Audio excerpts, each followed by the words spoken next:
Welcome to the Jeff Knows Inc. Entrepreneurial Podcast with your host, Jeff Lopes.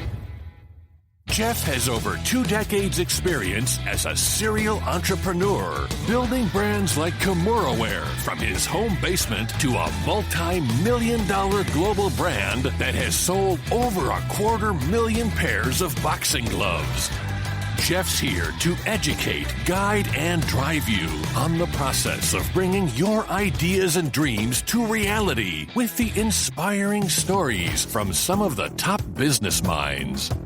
Hey everyone, I got to tell you about a product I've been using lately called Feedback Loop. If you're a project manager, an innovator, or even just a startup guy, whatever it is, like myself, you know it's always a struggle to make your next big idea a big hit. And let's be honest, 85% of new products always fail. And a huge reason why for failure is it's just too hard to validate that product, get a true fit with your customers. And if you're working with old style marketing research, you know it's too slow, too complicated, and way too expensive for a fast moving teams trying to build something great. But what if I were to tell you you could test all of your products and your product ideas to real targeted consumers whenever you want before you put all that money and time into new development? This is the main reason why startups and 500 Fortune companies use Feedback Loop. They're looking for the feedback from their targeted customers early and as often as possible. Feedback Loop is hands down the best test before you invest product research platform on the market. You get to create your own tests in minutes and get feedback insights within hours of your exact target audience. And if you go now to go.feedbackloop.com/Jeff, you'll get 3 full tests for free. Yes, that's what I'm saying, 3 full tests for free. So if you want your next product to be a hit, make sure you test before you invest and launch with confidence with Feedback Loop.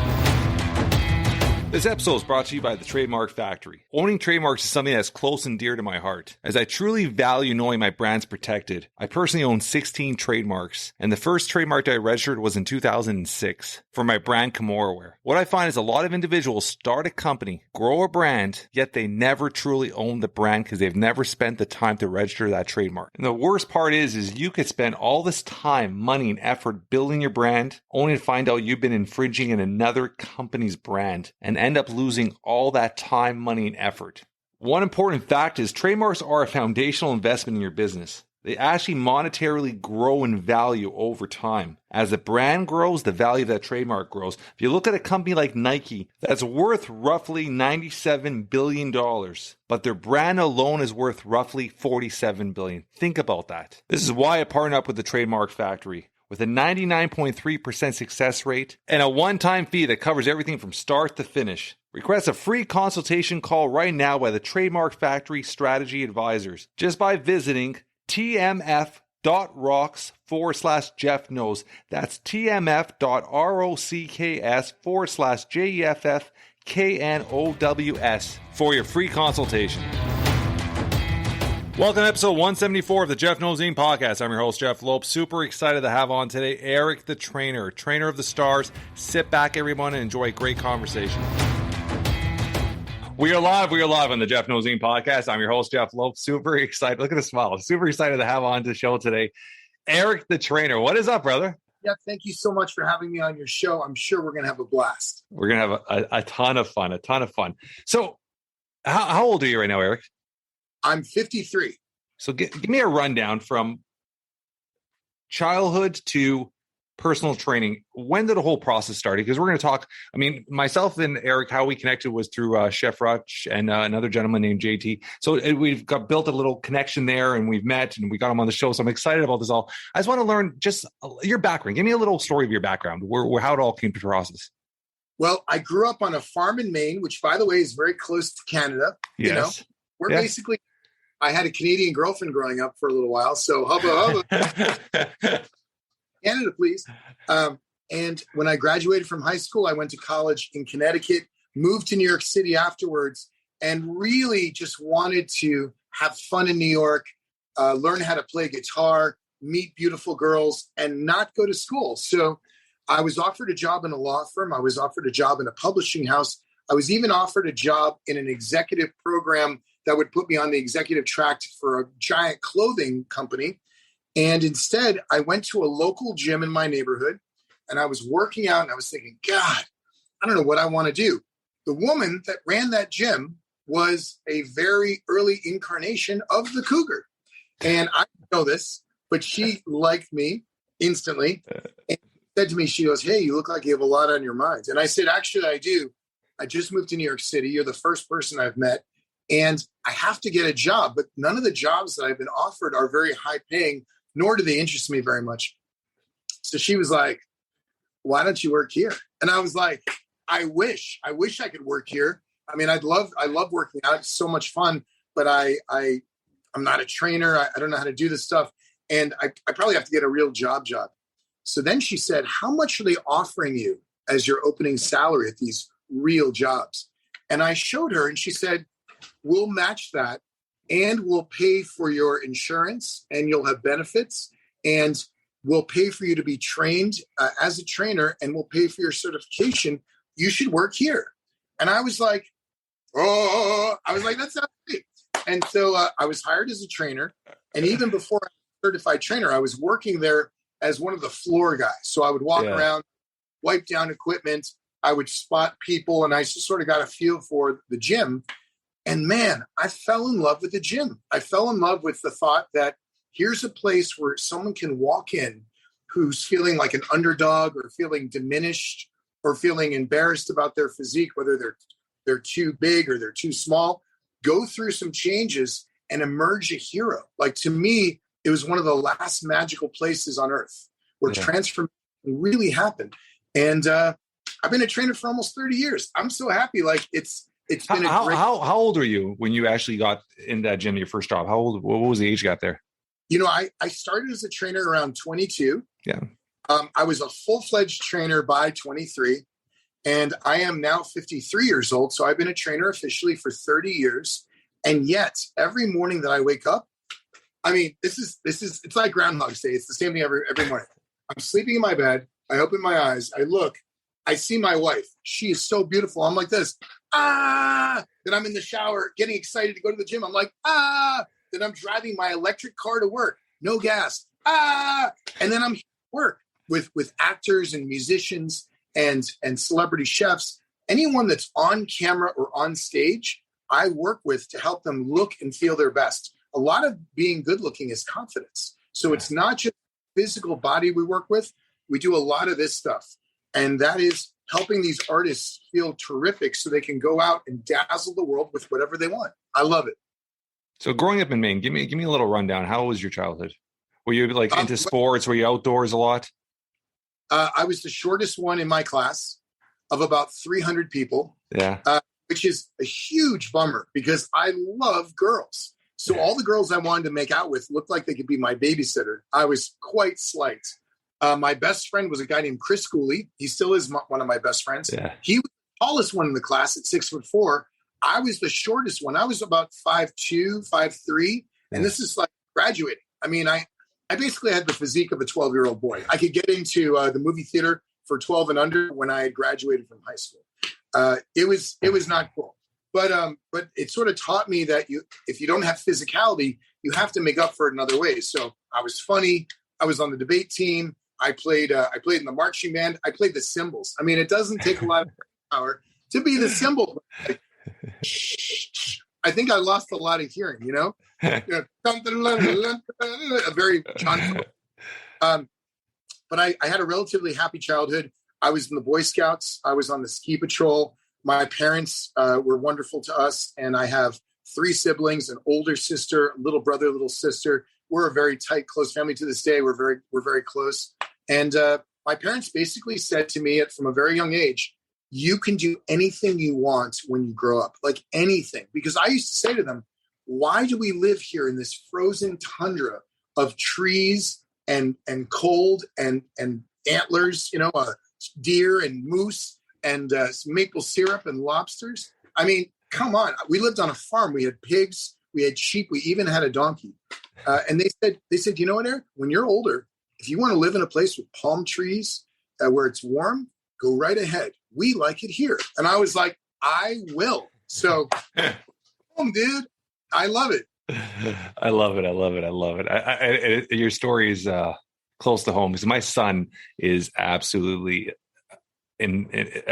in love with fitness. So is my daughter, both of them. I mean, I got my kids into fitness he's turning 14 in a couple of weeks. I got my kids both into fitness around 6 years old. And, Awesome. and when my kids get home, they don't worry about video games. They fight out who could get on the treadmill. Like they're so into working out and fitness and taking care of themselves and their diet and stuff. But my son's tiny. He's a short little one. He's turning 14. He's like 4'11". So he's as short of all his friends, but he's just like physically, he's built like a little tank, but he's not growing. I'm 6'2". Everybody on my family side is tall. So every day he's like checking his height, trying to see when he's going to get taller. It's so funny. He's always like, when am I going to get taller, Dad? When am I going to, it'll come. It'll eventually come. Cross your fingers. It'll come. But yeah, I can relate to that story a bit with my son. Dude, give him my number. Like he can call me. I'll tell him that things work out. Now I go back to my high school reunions and all the kids that were big and physically imposing and tall, they're like short little fat people that are going bald. It's crazy. It's unbelievable. It all works out, man. So what was your first, I guess, interaction celebrity wise, or who was the first quote unquote celebrity that you actually started training or working with? You know, when I moved to New York City, I became a trainer. And after I was certified, within 6 months, I became the highest grossing trainer for a giant company at the time called TSI, Town Sports International, which owns New York Sports Club. Now, You have to remember, this was before Crunch. This was before Equinox. This is before 24-Hour Fitness. We're in New York. So New York Sports Club kind of had a chokehold on Manhattan and the surrounding areas.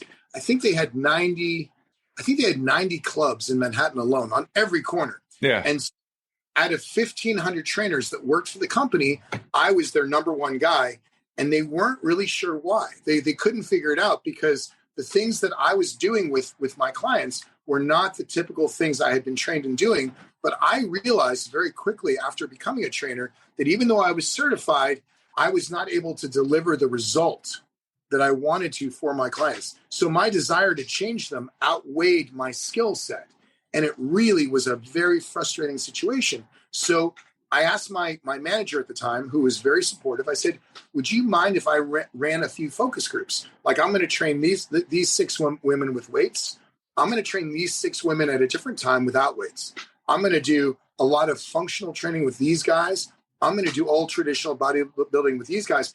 And they said to me, point blank, in a New York way, as long as you keep on pulling in the numbers you're doing, you can do whatever you want. And so I did a lot of trial and error and really sort of came up with a method over 5 years in New York City that allowed me to create physical transformation in men and women to the highest level. Essentially, if you think about fitness as a line graph, this is the vast world of fitness. I mean, we're talking professional athletes. We're talking nuns getting ready to go overseas to help build wells. Yeah. We're talking in the fitness world.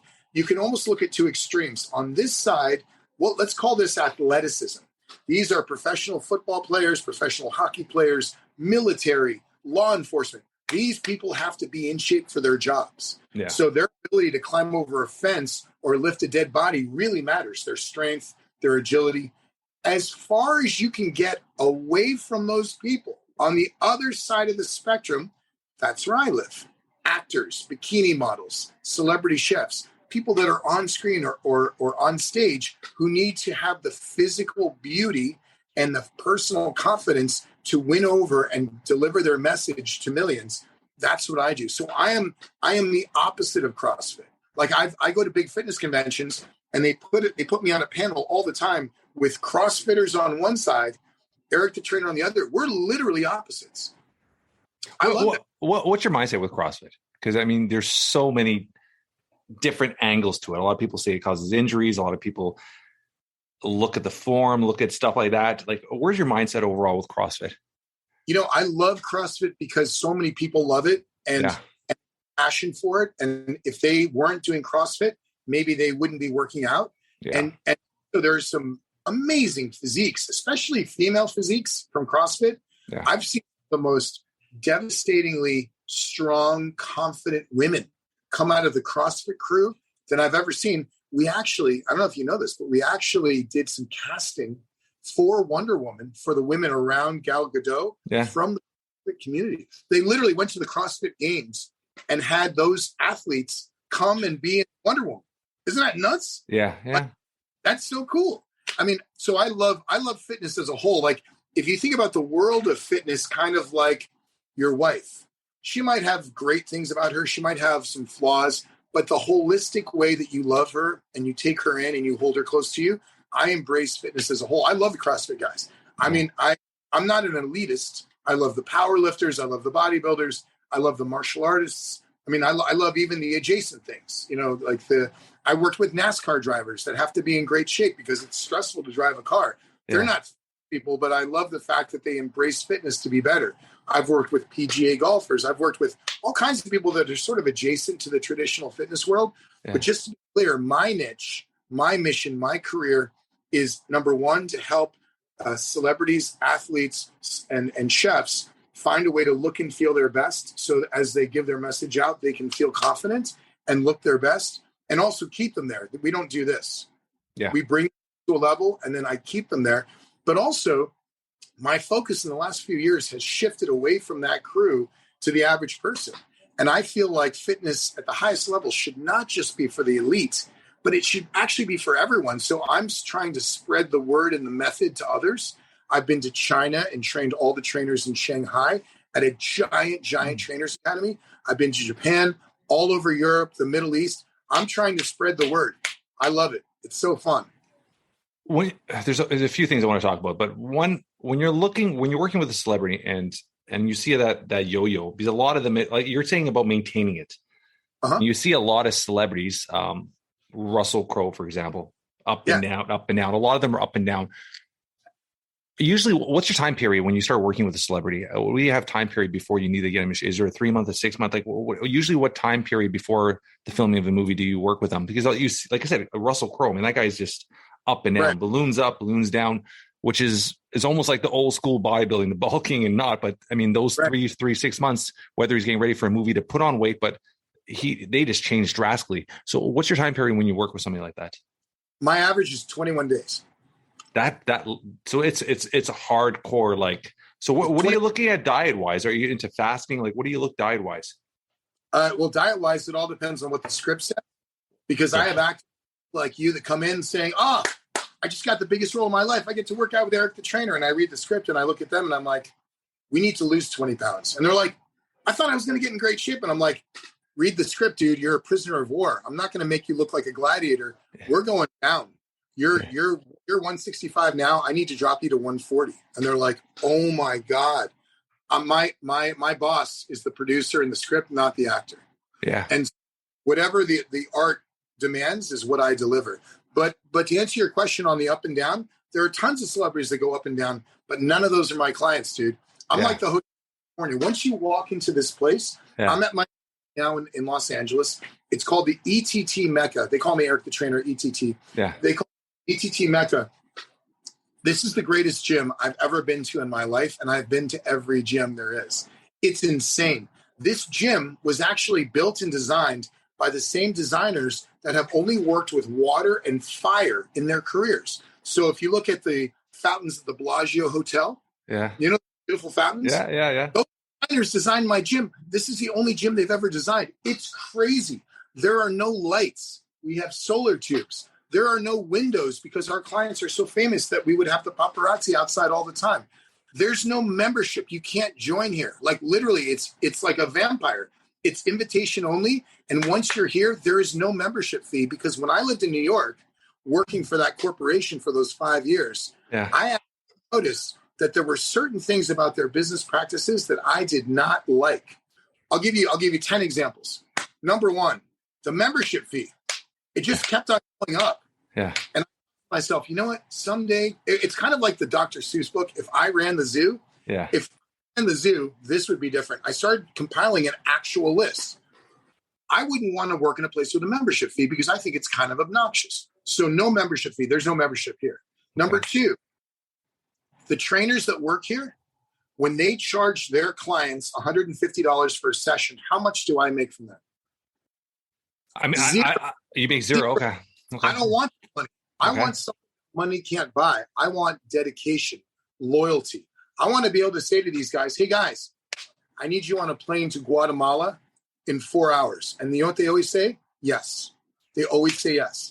I don't hear anything from them but yes, because I treat them with such love and respect on a daily basis. They're not afraid to buy houses. They're not afraid to buy cars. Their income doesn't do this. I lateral them clients all the time. I'm like Tom Brady, who doesn't throw passes. He just laterals the ball. So I keep them busy all the time. Several of our clients, our trainers right now are on tour. The trainer that works for me here, Ivan, he's on tour right now for a month in Argentina with the Strokes. He's having the time of his life. He's literally on tour with one of the coolest rock bands in the world, working out with them wherever they go, helping select food, demanding they go to bed early, having fun, living the time of his life. He lives on the bus with them.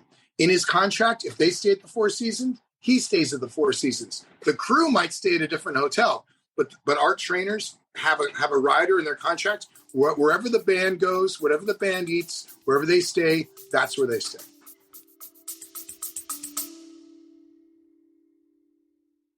Are you ready to unlock your full potential? I want to introduce you to the Fit, Healthy, and Happy podcast, a powerful resource to transform your life today. With expert interviews, practical tips, and inspiring stories, this podcast is your roadmap to lasting wellness. Here's what a listener has to say. I used to struggle with my health, but this podcast changed everything. It's like having a personal trainer, nutritionist, and life coach totally for free. With over 2,000 five-star reviews, we're a podcast you can trust. The Fit, Healthy, and Happy podcast, available now wherever you get your podcasts. So business model, I mean, a little history of myself, you obviously don't know me much, but I've been an entrepreneur for 26 years, based out of Toronto, Canada here. One of my companies, and we're going to talk about martial arts in a bit with you, but one of my companies is Kimura. So I started Kimura 16 years ago. It's that we design and manufacture boxing martial art equipment. We deal with about 1,800 gyms right across North America. So we've been doing that for 16 years, and I do real estate and other stuff.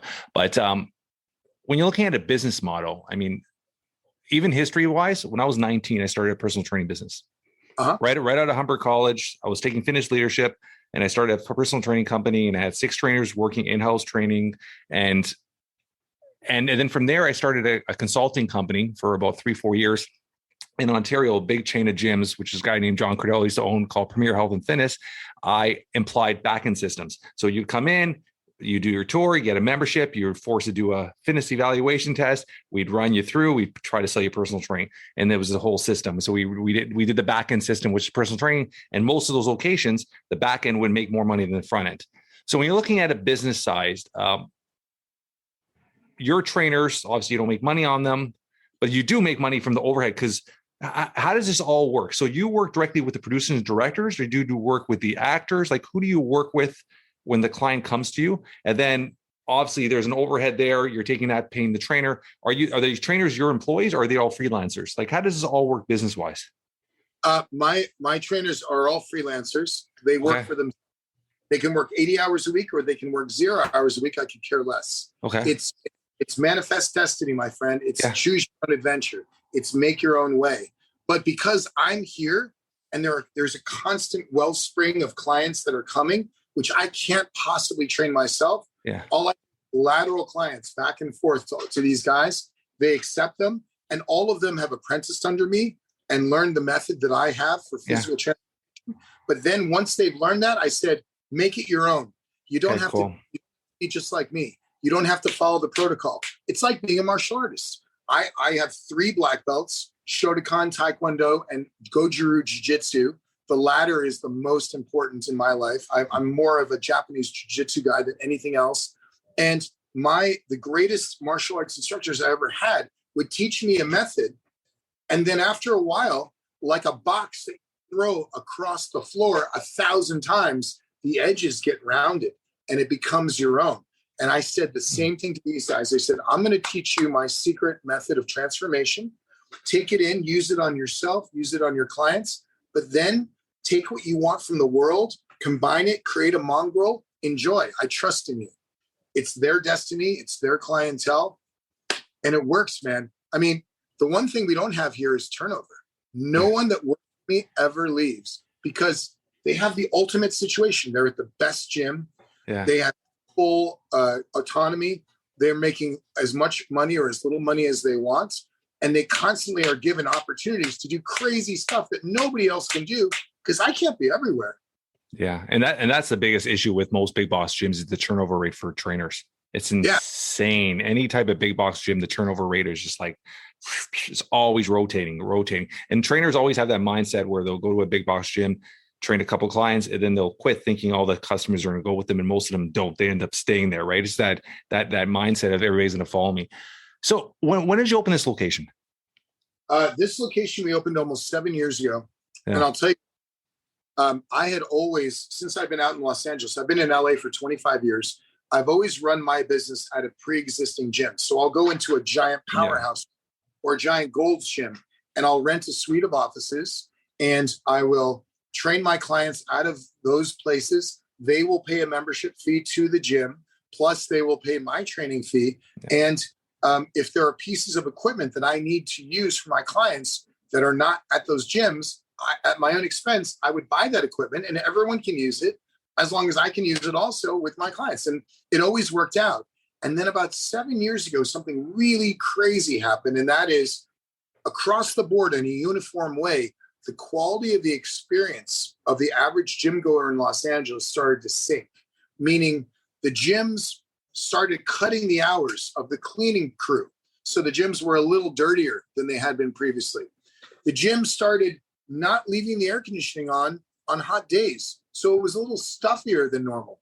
The gym started getting a little grumpy, where if someone wanted to come in for a workout with me for the first time, they would charge them some fee when I had an agreement with them that, hey, someone that comes in the first time, the gym's rule is you can work out one time for free before you join. Yeah. And yet there to see me, they would make them pay a fee. Like there suddenly became a double standard. Yeah. And I really started to become annoyed. It takes a lot to make me annoyed, but I started getting annoyed.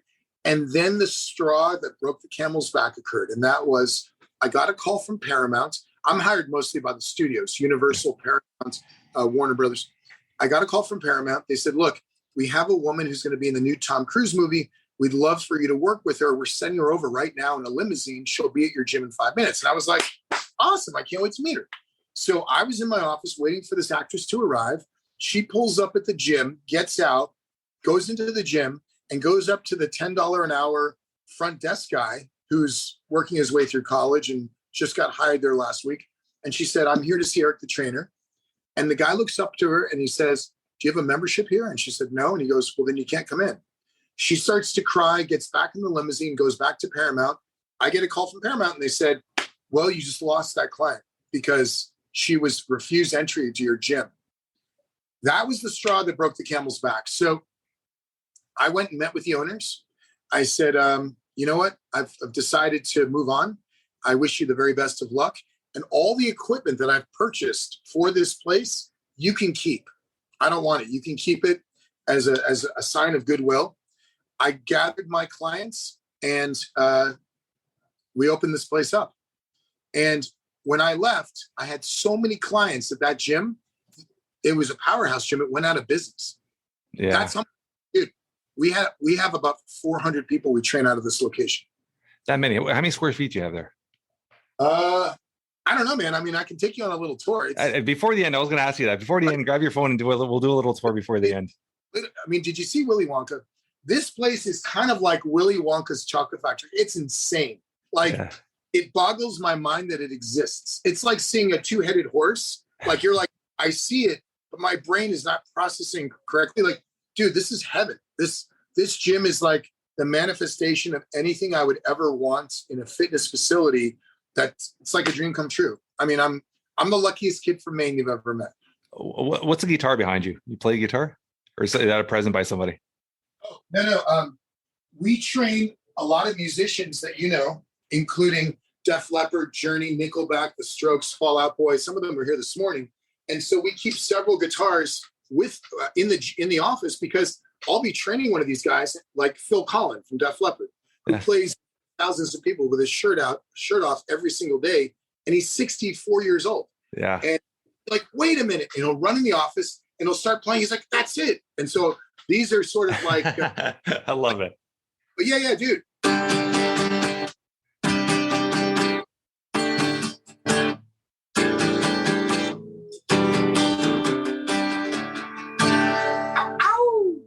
Yeah. So when I moved, I love it. When I moved to New York City, I was working in the gym. Yeah. And here's the thing about me. I love the public, Yeah. which is ironic because I work in a gym that's private, but I love the public so much. When I'm in an airport or a grocery store, I literally am like, I'm in heaven right now. And so I was working in a public gym in New York City, and I started to see the regulars. Like I would recognize these guys and be like, what's up, dude? What's up? I started making up names for them. So there was this one guy who was kind of skinny with frosted hair. And I'd be like, what's up, Bon Jovi? And he's like, what's up, man? And like, we had these like fun relationships, these sort of casual New York City relationships. So one day, Bon Jovi came up to me and goes, by the way, my name is Brad. It's not Bon Jovi. And I just want to say that I've been watching you train clients for like 6 or 8 months now. And I've decided I'd like to hire you as my trainer. And I said, Brad, that sounds awesome. I will never call you Bon Jovi again. And I can't wait to be your trainer. When can we start? And he said, well, let's start tomorrow. And how much is it? And I said, well, he interrupted me. He said, by the way, you call me Bon Jovi, but actually, you know what my real job is? I am the editor-in-chief of Guitar World magazine. It was Brad, dude. Brad Talinsky is like a famous music journalist. Yeah. Was the editor-in-chief of Guitar World. And I said, dude, I'm from Maine. I grew up on a farm. We used to barter. Like, I'll give you a sheep and you give me some hay. So why don't we barter? I will train you and you teach me how to play guitar. He said, you got a deal. So Brad and I started working together. I would take guitar lessons at Guitar World headquarters, and I got Brad into the best shape of his life, and we became really great friends, and he's an amazing guy. But in the process of learning how to play guitar, he said, look, you don't have 5 or 6 years to sit in your bedroom like most 13-year-olds to play. So I'm going to teach you a special way to play guitar where you'll be able to play songs right away. And I was like, awesome. So that special way, I still play that way today. He taught me in a half an hour. So like, dude, if you come to Los Angeles, I love it. Do you play guitar right now? No, you know what's funny? It's for Christmas. My wife had bought me. I have a guitar, and my wife had bought me guitar lessons, and I still haven't used it. It's been about a year. I still have these lessons. Dude, don't use them. Come to LA, and we'll do a timer. We'll do a video. Yeah, we'll do it for 30 minutes. Within 30 minutes or less, you'll be playing every song you know. I'll teach you the secret method. That's pretty crazy, dude. It's so Zane.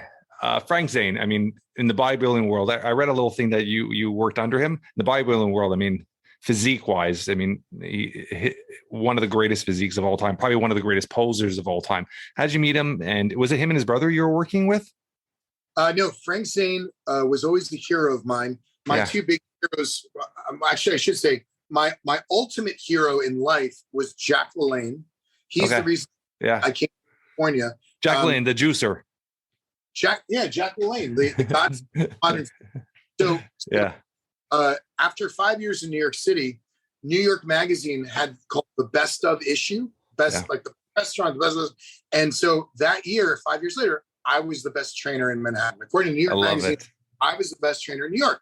I ripped out that page from the magazine and sent it to Jack LaLanne in Morro Bay, California. And I said, this means nothing to me if I can't learn from the best. He immediately got back to me and said, come out to California and I'd love to work with you.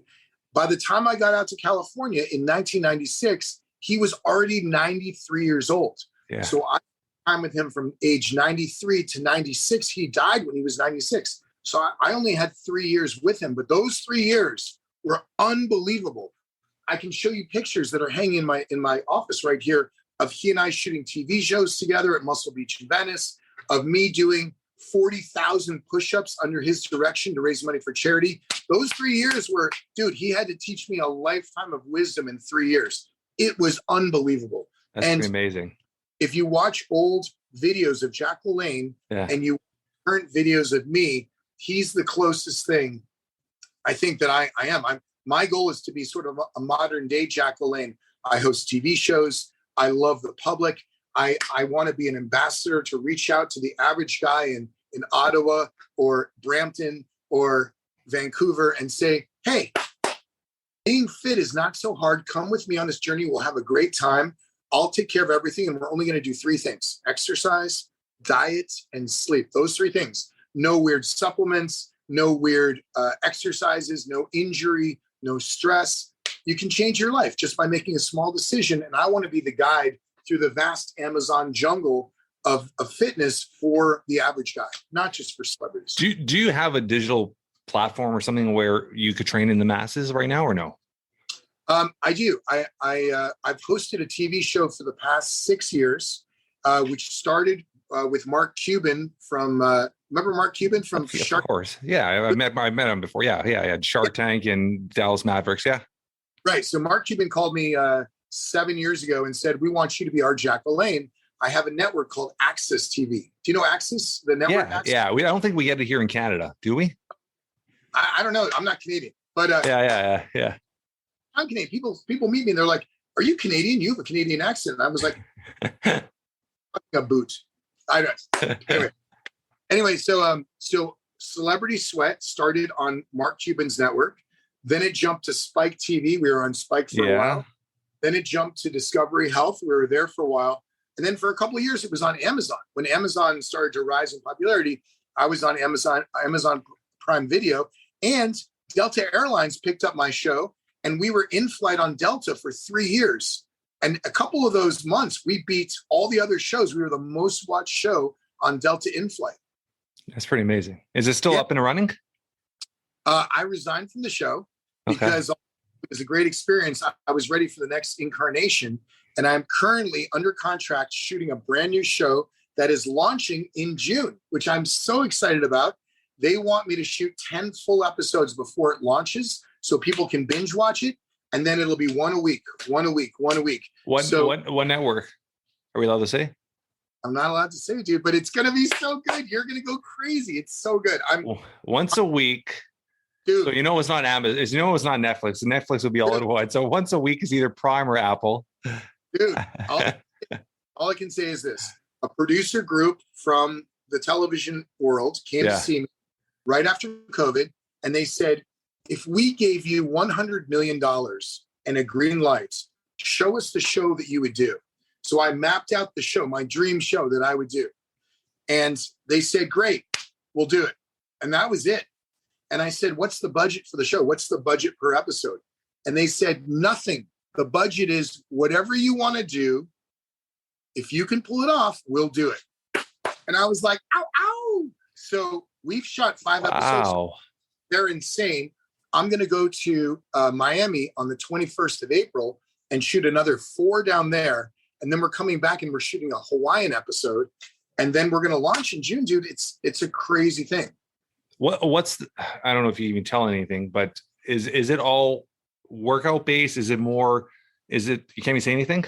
Yeah, there's no workout involved at all. Is it a contest? Is it like a reality show? It's have you ever seen Conan O'Brien's talk show? Yeah. Have you ever seen Jimmy Fallon, The Tonight Show with Jimmy Fallon? Yeah, of course, yeah. You seen Jimmy Kimmel? Yeah, of course. So it's that kind of show. It's a celebrity talk show that will make every single one of the guys that I just mentioned feel antiquated. Because when you watch those shows, there's Jimmy Fallon sitting behind a desk, just like Johnny Carson used to. Yeah, of course. Just like Johnny Carson used to, welcoming his next guest who comes on and sits on a couch, just like Johnny Carson used to. So we essentially took that medium and we updated it to make it more energetic, more personal, and far more interesting. So each episode will have a celebrity interview. Like, for example, I'll just give you an example. By the way, the name of the show is Between Two Biceps. Because, dude, I'm always between two biceps. Literally, like I wake up in the morning, I'm like, oh shit, I'm between two biceps. No matter what. So the show will open like, hey, it's Eric the Trainer. Welcome back to Between Two Biceps. Today's special guest is an incredible actor you've seen in all of your favorite movies. I call him Georgie Porgy Puddin' Pie. You call him George Clooney. Come on out, George. And George Clooney comes out. Dude, they built me a set. Like, like when you watch Jimmy Fallon. Yeah. Chatsworth, I have a set. So he comes out. I give him a hug. He sits down. I'm not sitting at a desk, dude. I'm sitting in a chair, and he's sitting next to me. So there's a little bit more intimacy. Yeah. Familiarity. We start talking, and we're having a great conversation. Just by the way that we're talking, you can tell that we're friends. This is not like, so how are things going with you? Like, dude, watch those shows. Oh. Anyway, so we're talking. We talk for like 3 or 4 minutes about whatever we're talking about. And he'll say some random sentence like, Eric, at home, my wife does most of the cooking. And I turn to the camera. They call it breaking the fourth wall. Yeah. And I say, George claims that at home, his wife does most of the cooking, but I wasn't sure that was true. Look what we did yesterday. Bam. It takes you to an adventure, dude. An adventure that we shot yesterday that we already did, pre-edited, and already done. George and I walk up to Spago. We meet Wolfgang Puck. We give Wolfgang Puck a hug. We go in the kitchen, dude. Now we're making pasta. We're making spaghetti. I love it. George is like, la, la, la, la, la, la, la, la, la, la. We're having fun. We're joking around. We're having fun. George is like, this is great. And when he does that, all of the pasta we're making falls on the floor. We're like, holy crap. Then George reaches down and eats some of the pasta. He eats the spaghetti off the floor. Wolfgang and I are like, holy moly, this is insane. He's like, don't worry about it. And we're having this crazy adventure. Then that lasts for 3 or 4 minutes. Boom, we're back in the studio. I turn to George. I say, George, I can't believe that yesterday you ate spaghetti off the floor in front of Wolfgang Puck. He turns to me and goes, Eric, you know what's funny? When my wife makes me a sandwich at home, sometimes I'll put it on the floor first and then eat it. I find that things that fall on the floor taste better. I mean, he's totally crazy. So it's more fun. And every single celebrity interview has an adventure. And the adventure is up to the client, is up to the celebrity. So, for example, Nickelback, one of your favorite Canadian bands. I said to those guys, I said, hey, guys, I know you're coming on the show. What adventure would you like? And they said, you know what? We'd like to have an adventure in Miami with the SWAT team doing some crazy thing. What they don't know is I trained the Miami SWAT team. I've trained them for years. I'm great friends with them. As a matter of fact, the head of the Miami SWAT team, a guy named Dexter Fletcher, very, very famous guy, is retiring on the 22nd of April. They're having a giant retirement gala for him. Yeah. And I'm actually going to attend because that's how close I am with those guys. So anyway, so I said, great, no problem. So on the 23rd of April of this, month, I'm going to be in Miami with Nickelback. We're going to be rappelling out of police helicopters onto gunboats and flying around Miami. That's the adventure they want. Anything you can think of, we can do. So you've recorded 5 of them. So you have 5 more. You already have all your celebrities lined up already for the last 5? Dude, I have enough celebrities lined up where I can do this for years. One a week. I love it. If you look at the world of entertainment, movie, television. If you look at the world of music of any kind, if you look at the world of martial arts at the highest level, UFC and Bellator, no one has relationships like I do in those 3 categories. I love it.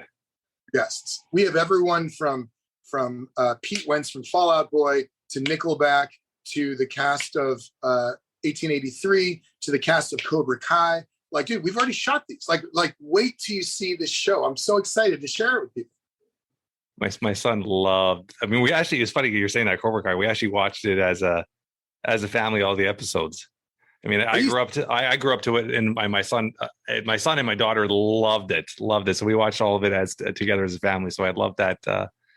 Very, very cool. Very, very, very cool. Season 5 has been done for a while. Season 5 is, and season 6 is about to get shot. Very, very cool. So when's the planned release date? You said June? June. So you still can't say what station picked up, huh? Dude, do I have to give away everything on your show? Come on, man. You are so funny. Chef Rush. When did you meet Chef Rush? Let's talk about that quickly. All I can say is this. There's going to be a publicity blitz around between 2 biceps. Yeah. I mean, I'm going to do Good Morning America, Good Day LA, Good Morning New York, People Magazine, Us. It's going to be everywhere. Like, if you live under a rock, you'll hear about it. It's going to be fantastic. I love it. I mean, your energy is very infectious. So, I mean, it's going to be amazing. So, Chef Rush, when did you meet him? How did you meet him? What's the story behind that? There's a great story in how I met Chef Rush. I got a call from the producer of the show I was hosting at the time, which is called Celebrity Sweat. They were based out of Chicago. And they said, Eric, we really want to do an episode with the White House chef.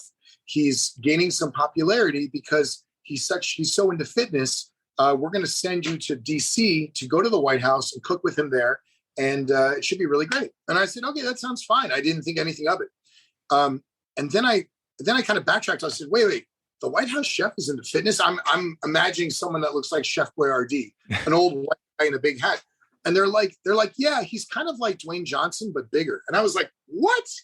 Like what? Like I couldn't even fathom. Like I thought I misheard. So we fly to DC with the camera crew. We're all set to shoot at the White House, which I think it was a Thursday night. And Friday morning, we wake up early to go to the White House. And there is an advisory on my phone saying, unfortunately, all appointments at the White House today have been canceled.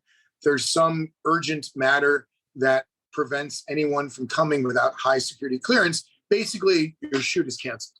And we were so disappointed because we had come all the way from LA to DC just to shoot with the White House chef. So we reached out to him personally. His name is Andre Rush, Chef Andre Rush.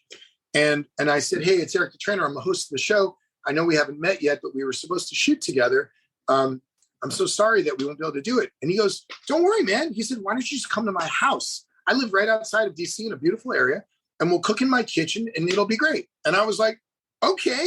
And he sends me the address. And so the camera crew and I go to his house, beautiful area outside of DC. He comes out. The guy has $1 million smile. Yeah. He kind of looks like the Hulk if he was a handsome man. Like if the Hulk was actually like a really handsome guy, his physique is so incredible that I almost, as a trainer, not as a guy, but as a trainer, I almost couldn't fathom or understand the magnitude of beautiful muscular maturity and size. And yet it wasn't grotesque. It was handsome. Like if you get close to these professional bodybuilders, it's impressive, but you would never call it handsome. This guy looked like a movie star who was overly muscular because he was from another planet. Like this guy is 1 in a million. And then he smiled and I literally went blind because I didn't have sunglasses on and I didn't realize he would have such a dazzling smile. So we became instantly. I gave him a big hug. We went into his house. He had a beautiful kitchen. He cooked on camera for us, explaining along the way. I was with Billy Blanks, the Tybo guy. So So it was me, Billy Blanks, and Chef Rush. We filmed the segment. It was awesome. And by the end, I was like, this guy's a genius. I ate the food. It was absolutely delicious. I said to him, dude, what's in this? It's so good. Like, is that chicken or steak? He said, that's vegan. I was so shocked. He had made the most delicious vegan food I've ever had. Now, keep in mind, that really matters because I've spent the last 3 years off and on tour with Def Leppard, and I live on the bus with Phil Collin. He's been a vegan for 30 years. I've eaten a lot of vegan food, and it's not my favorite at all. Yeah. And so for me to eat this delicious food that happened to be vegan, I was like, this is like, why didn't I know about this when Def Leppard was around? You could have helped us with some real seasoning and some spices. And it was really good. Yeah. Anyway, when the shoot was over, the cameras were off. I said to him, Chef, you're the kind of guy that we love.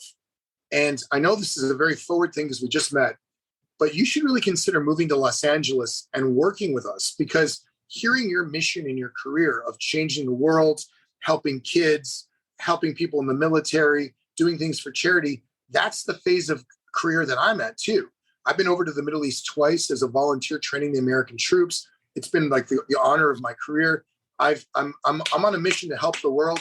And I would love to have a guy like you join me in that mission, along with all the other cool guys that we have out here. We're almost like a super friends of do-gooders. Like we're just here we don't want anything in return. We're trying to make the world a better place. He said, to my great surprise, you know what? DC has become very negative in recent years. I think I'll come with you. And he flew back with us, dude. And he took one look at the ETT Mecca. He took one look at the U.S. heavyweight sumo champion. He took one look at the guys from Def Leppard and Nickelback, and he saw a commonality between all of us. Despite what we did in different verticals, one's a musician, one's a trainer, one's a sumo wrestler, we all had something in common, and that was we tried to lead with our hearts and help other people, expecting nothing in return. And he moved out here. He took a leave of absence, and he lives out here, and he trains here every single day. He was here this morning. We had the greatest time this morning. I mean, he's one of my best. Crazy. And how many years ago was this? this was probably 4 years ago, because since then, he and I have traveled around the world together. We've worked out in Budapest. We've worked out in Japan. Like, we've been around the world. And with his book coming out April 19th, which is going to be everywhere, I'm so excited for him. This is going to be a big year for him. And he and I have a deal where anytime he calls me to ask for anything, the answer is yes before he even says it, and vice versa. So we team up on a lot of projects. Our most recent project we did was with the NFL. They have a charity arm. The NFL is $1 billion organization. Yeah. But part of the NFL is a charity arm. And this year they're doing a women's initiative called Root Her On, like root her on. Yeah. And it's about keeping girls in gym class in junior high school and high school. And so we've signed on to be spokespeople for that effort and to recruit powerful, amazing, successful women who will support these girls staying active and healthy in their lives. Look at you guys. I love it. I love it. I love it. I mean, it's two powerhouses, right? I mean, like exactly what you said with Chef Rush is smiles infectious. Like we just hit it off right off the bat. Like he's going to be in Toronto in a little bit. And we were already planning to meet up and all that. I mean, such a good dude. And obviously the same with you. You're infectious. Your smile, your energy is crazy. How long have you been married for? I've been dating the woman that I'm involved with. Well, first of all, we've been best friends for 15 years. Yeah. We've been dating for 7 and we've been married for almost 3. And the only reason we were only been married for 3 years is because we were actually going to have a massive wedding during the pandemic, and it was hard to do. Yeah. Her family is all Japanese from the West Coast. My family is all from the East Coast. Her family are scientists and mathematicians. My family are crazy artists. So the blend is nuts. Like, she's polar opposites, but she's my muse. Every day when I look at her, I know I can do anything because I have the love of that woman. She's also my best friend. And amazing. I live a happy life. Amazing. I'm going to ask you one last question, then we're going to just let you kind of just let our audience know how to get a hold of you, how to follow you, and all that stuff. Legacy-wise, if something were to happen to you today, in a few words, how would you want to be remembered, described by your loved ones? My dream would be to be remembered as a guy that tried to help other people, for a guy who pushed the boundaries of what fitness really was, who helped shape a new way of looking at the gym and utilizing the things within a gym to transform the body. The notion of creating art, the body is art, which Frank Zane really began and perfected. So using fitness as a tool to transform the body, having nothing to do with being in shape. Like, for example, I'm strong by mistake. I don't try to be strong. I mean, I warm up with the 50s, then I go up to the 75s or 85s, and then I'll do sets with 120 or 130 per hand of dumbbells. But I'm not doing it to be strong. I'm doing it to sculpt my body. So if Tarzan and Arnold Schwarzenegger had a kid, he would look kind of like me. And I just want you to know that I love my job. I love my son. I've got a son that I'm so proud of, who's a musician. He's 24 years old. His music inspires me so much. And some of his music will be used on my new show. And he's so talented, man. I taught him everything I knew about music when he was about eight years old. And he was like, I got it from here, Dad.